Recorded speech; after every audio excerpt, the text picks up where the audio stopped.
안녕하세요. 돈이 되는 5분 이야기 돈호야의 김진혁입니다. 에너지 혁명의 시대가 도래했습니다. 기후변화의 위기에 직면했던 세계는 온실가스를 내뿜는 화석 연료를 대체할 수 있는 수소, 태양광, 풍력 등 신재생 에너지 개발과 육성에 주력하고 있습니다. 태양광은 야간이나 흐린 날, 특히 눈이 올 때는 전력을 생산할 수 없죠. 그리고 풍력은 바람량이 유동적이라 안정적인 전력 공급에 힘든 단점이 있습니다. 반면에 수소는 물로부터 얻을 수 있기 때문에 수소를 에너지원으로 사용한 후에 다시 물로 돌아가게 하는 아주 지속 가능한 에너지원으로 꼽히고 있습니다. 그런데 수소를 물로부터 얻기 위해서는 전기에너지를 사용해야 하죠. 그런데 그 전기에너지는 결국 또 탄소를 배출하는 모순에 빠지게 됩니다. 그래서 수소 에너지를 만들 때 나오는 탄소를 제거하는 CCS, 카본 캡처 스토리지를 개발하고 있지만 아직 기술이 부족한 상태입니다. 그래서 현재는 화석연료로부터 수소를 추출하는데요. 앞으로는 재생에너지에서 얻은 전력으로 물을 전기분해하는 그린소스가 나올 때 제대로 탄소 중립을 이룰 것으로 보고 있습니다. 수소 경제가 이제 최근 화두로 등장하게 된 이유는 뭐니 해도 석유의 고갈인데요.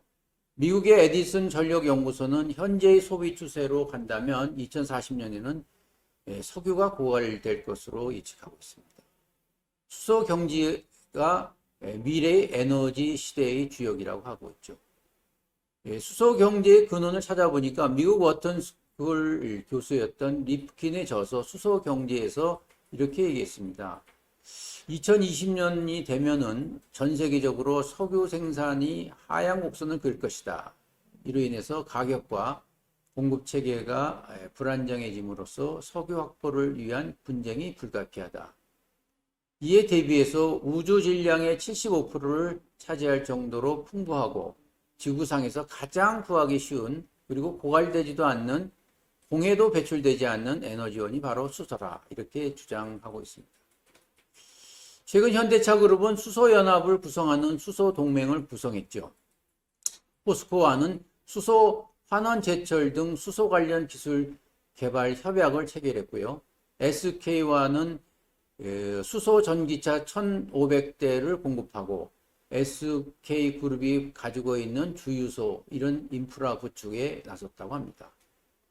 정현대차 그룹 회장은 이렇게 얘기합니다. 수소는 에너지원일 뿐만 아니라 에너지의 저장재로서도 활용할 수 있어 탄소 중립 시대의 에너지 화폐다. 이렇게 얘기하고 있습니다. 그렇습니다. 수소의 장점은 물을 전기 분해해서 얻기에 원자력과 같은 위험성도 없습니다. 그리고 기술 정보가 자유롭게 공유할 수 있고요. 에너지의 민주화 및 세계 권력 구조까지로 변화시킬 수 있는 것입니다. 따라서 세계 각국에서는 수소 에너지의 개발에 힘을 쓰고 있습니다. 특히 유럽이 발전이 많이 되어 있는데요. 재생에너지를 이용한 전기분해, 수전해, 수소 생산 프로젝트에 다소 추진하고 있습니다.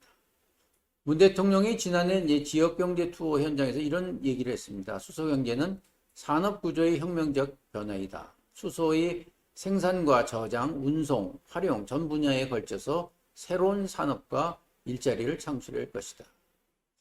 수소 경제의 흥망은 글로벌 스탠다드 구축, 연구개발에 대한 지속적인 투자, 수소 생산 및 충전소 비용 절감에 달려 있습니다. 편안한 하루 되세요. 감사합니다.